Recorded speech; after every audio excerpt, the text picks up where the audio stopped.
Welcome to Kirkcudbright Library and welcome to the Book Week. Thanks for supporting Book Week, it's been much appreciated, and thank you for attending tonight. My name's John and I'm part of the team that's put Book Week together, and Sandy is one of our volunteers. Hi, hello.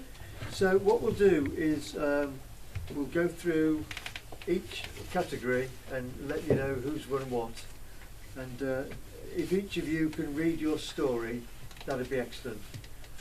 We set out to do ghost stories. We launched it on Halloween and we wanted to give you the chance to be creative, to really go for it, to terrify us, to try and scare us, to use your imagination, and you've done that. And the stories are absolutely terrific, to the extent that myself and Leslie, who's the other judge, we've not slept for about 3 weeks. And what you've done is you've shown imagination, you've written with enthusiasm, and you've written with exuberance, and your stories have jumped off the page. So in the first category, which is the 9 to 10 year old, that was the most hard fought one. That was the one that had the most entries, and it's the one that's most hard fought. And we've got 2 highly commended, and we've got a winner. One of the highly commended is Fiona. Where's Fiona? Excellent. So do you want to come up and get your certificate, and then you can read your story, which is called The Secret of the Fiddle.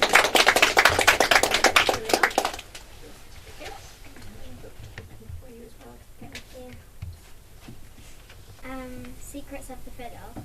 Chloe had just moved to Galloway. She felt quite like an outcast in this new community. Even if everyone was very friendly and welcoming, she still didn't fit in. On top of that, the weather was much rougher than she was used to. Her mother had assured her in summer it got better, but in winter, some nights were so cold and so damp, Chloe felt her fingers freezing and often winced in pain. One bitter cold night, Chloe's mother had sent her for bread and eggs. Chloe had assured herself, with the use of her map, she would be back in no time, with the supplies and even a better knowledge of the area. But that hadn't happened. Chloe was completely lost, and her map had long since blown away in the harsh winds. And when she became so cold and so miserable, she felt herself giving up. She spotted lights coming from a little cottage not too far off the track. Chloe, who was hungry, cold, and longing for home, drew closer. Maybe, she thought, these people can help. She reached the cottage 10 minutes later. Her fingers by this time were bright blue and throbbed horribly. Oh, how she longed for a warm fire and familiar faces in that moment. Chloe was so desperate she would have given anything to be home. Knocking firmly on the door, the wood felt old and hollow, and Chloe realized the cottage was close to ruins. The door flung open, and a woman with raven black hair and dressed in scorched rags looked wildly around. Upon spotting Chloe, she smiled. "Dexter, we have a visitor," she chuckled. "Hello, dear. How about you come inside and tell us all about yourself?" Chloe was too tired to answer, so followed the woman inside, thinking how warm and nice the cottage was. The woman led Chloe into a small, snug sitting room with a warm fire and 3 armchairs. "Have a seat, dear." The woman gestured to one of the beaten-up armchairs, and Chloe sat. "My name is Clarence. Now, how did you get here, dear?" "I got lost." "Oh, dear," Dexter exclaimed, taking an armchair. "How come?" And Chloe explained everything. About moving, about not fitting in, and about getting lost. When she had finished, she added, "Can I go to the loo?" Chloe walked down the dark, dusty hallway. She was thinking how friendly the couple were when she spotted a newspaper clipping. Terence and Clarence Wolfblood, burned alive for witchcraft, 1695. Chloe looked wildly around. She had to go, but then she heard footsteps behind her and the sound of music. It was a sad, eerie fiddle tune. Thinking she wouldn't like to die, Chloe clumsily leapt from the window and ran home. A few days later, when she was safe in bed, she heard it. The sad, eerie fiddle tune. With a shaky hand, she drew back her curtains. There stood Dexter and Clarence smiling at her.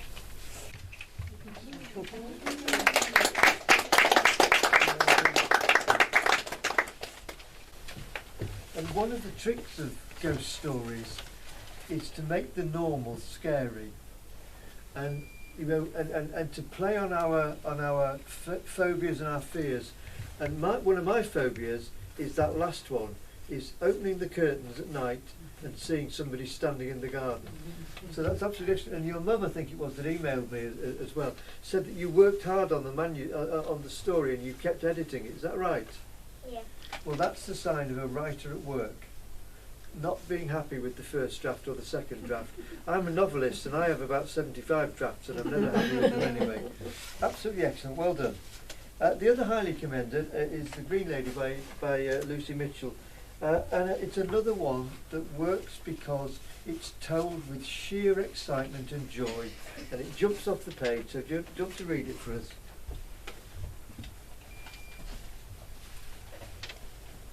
It was bonfire night, and the sky was clear as I'd ever seen it. As my friends Willow and Molly and I travelled to the Cali Palace Hotel for a swim, we could see the green aurora over the Gatehouse Hills. Apart from the amazing sky, it was a very normal night. We went to get changed ready for a swim. We had a great time as we splashed each other and had races. But soon we heard a strange noise, realizing we're not alone. We quickly got out of the pool and heard a voice. We decided to look around to see what it was, but we didn't find anything. As we were about to leave, we suddenly saw a ghost-like figure in a maid's dress walking towards us. We were quite scared and ran into the changing rooms. We locked the door. We sighed in relief, but turned around. The Green Lady was following us.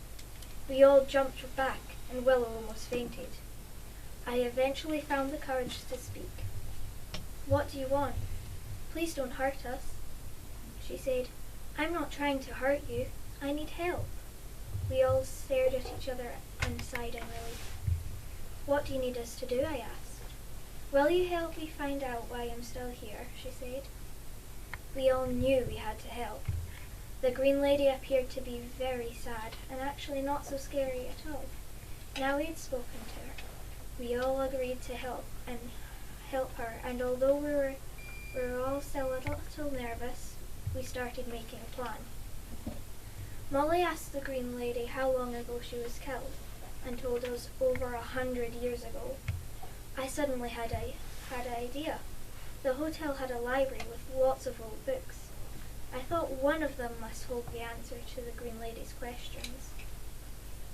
The three of us, with the Green Lady following, made our way through the hotel, trying not to be seen by guests and staff. We passed the dining room through to the library and shut the door behind us. Molly, Willow and I started looking through all the old books and reading about the history of the hotel. Eventually, Molly found a story about a maid who used to live in the hotel and was killed by falling out the top floor of the window. The Green Lady suddenly spoke. "I remember now. I didn't fall. I was pushed by the head housekeeper." We were all in shock, but the Green Lady now seemed to know what needed to be done. For my spirit to be set free, I need you all to make sure everyone knows the truth about what happened to me. We all agreed that we would help the Green Lady and make sure the story about what really happened was told. The Green Lady thanked us and told us she would no longer have to walk the halls of the hotel looking for help. Thank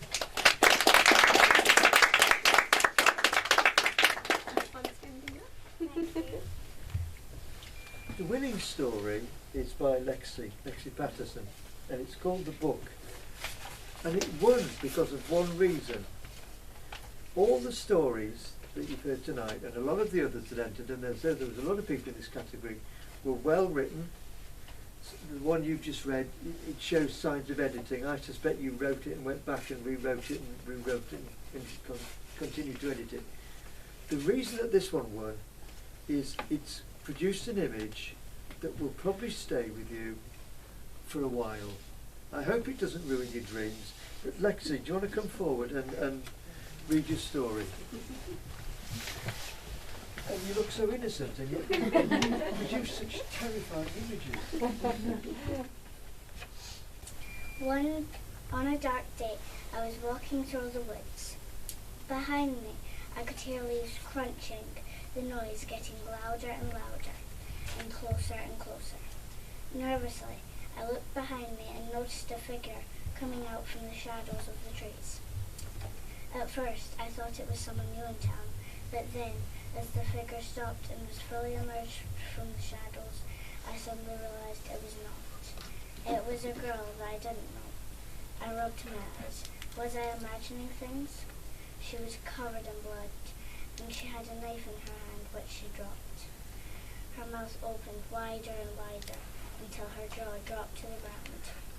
Then she let out a horrible, horrifying scream which made me stumble as I was shaking with fear. Then I realized she had no legs. She was floating. Her hair was black, and it was so long it covered her eyes. She let out another loud shriek, even louder than the last. I turned around and started to run as fast as my legs could take me, but she was floating faster and faster. Her horrible mouth was full of white, spiky teeth, splattered with blood. As soon as I reached town, I got into my house. I could see her flying across town, shrieking. Suddenly, the sky turned red, and there was a big, dark purple hole spinning in the dark blood-red sky. Then I was looking at the hole, and the floating figure went out of sight. Suddenly, with its mouth even wider, it came out of nowhere and shrieked so loud that all the glasses in the shop close by broke. I could see people running to their houses in terror. Just then I remembered this had happened to every young lady in my family in the past, and that was why we have a book. Not just any book, a special book. When you open the page about the creature that you are dealing with, it will suck them back in. But if that creature is not unholus and you open its page, it's like opening its cage, because it will set it free. As I went down to the basement to get the book, I could hear blood-curdling, spine-shivering shrieks and loud banging. As soon as I had the book, I went back upstairs. Then I ran as fast as I could outside and hid behind a house, trying not to be seen. I could see her terrorizing the town. I suddenly jumped out, opened the book, and watched all the disgusting scene go into the book, and then it was all gone, back to normal. We all cheered, yippee. I ran as fast as I could, put the book in a chest and the key in my diary, but the very next day, the key and the book were gone. Beware.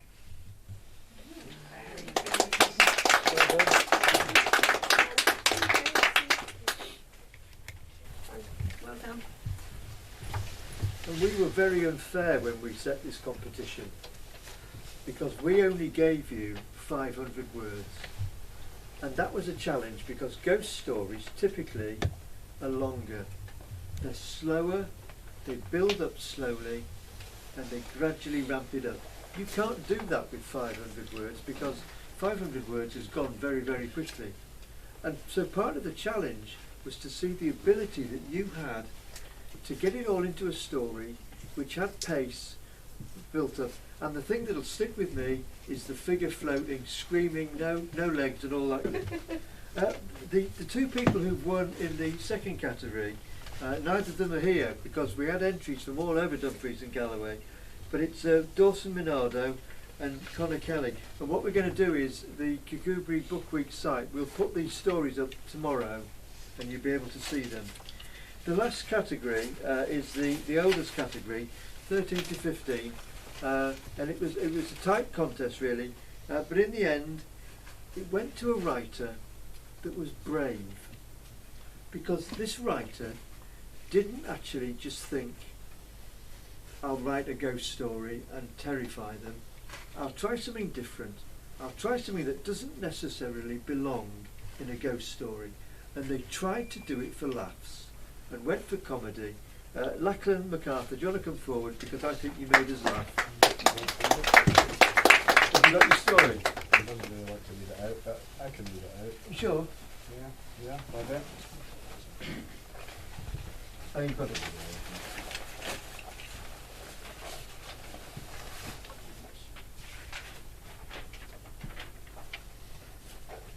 the night of October 31st. Edward walked through the Beatty woods. He was on his way back home after guising all evening with his friends. He was supposed to follow the road, but decided to take a shortcut through the woods instead. A thick fog was rolling in off the sea, and even with a torch, Edward was finding it difficult to avoid the roots and animal burrows and stay on the dirty mud path. His fake beard was itchy, so he took it off and stuffed it into one of his many coat pockets. He had gone as Rufus Hagrid from J.K. Rowling's Harry Potter franchise, which he was a fan of, having read all the books and watched all the movies. He was almost out of the forest now, but suddenly he heard a low guttural screech. The creature that stood before him was gaunt, and its eyes pushed back deep into their sockets. It was like a living skeleton, a skeleton in a smart jacket. Its head looked like it had been shot, then kicked multiple times. Edward recognised it from his book of Dalbetian folklore. It was a ghost. Probably a rich businessman attacked and killed by bandits. He screamed. Then, realising that screaming generally doesn't do much, he ran. Now he could hear whispers singing and the terrifying sound of a tyre deflating. He came to a clearing with a cairn in the centre. Then he realised he was lost. Oh no, he groaned. Oh no, no, no. He looked around. There were 7 paths and he didn't know which one he had come down. Then he heard a roar. The ghost came flying out of one of the paths. Well, at least he knew which way to go now. Edward ran, his torchlight bouncing up and down. Running. A growl. Trip. Roll. Smack. He lay there in a ditch at the side of the path, holding his breath lest it should hear him. After a while he got up and groped for his torch, and groaned when he found out it had broken in the fall and it wasn't working. Then he heard a high-pitched sigh. He spun on the spot and saw a small sphere of blue light. Will-o'-the-wisp, he breathed. He stumbled forward and the wisp disappeared, and another one appeared a bit further along the path. This sequence was repeated 29 times until the wisp disappeared for the last time. He looked round and saw, not far off, the lights of his house. He smiled, then he grinned. Then he tripped and smacked his nose on a tree. "Aye," Edward said as he entered through the back door. "Sorry for being late. I fell into a bush." "Hello, Ed," said his dad. "What's the haul this year?" 56 chocolates, a toffee apple, 2 oranges, a pack of monkey nuts, some home-baked fudge." "Blimey, let's have a look then." Edward hid his terror underneath a smile. He was sure this night would haunt him in his nightmares. No, probably his nightmares' nightmares.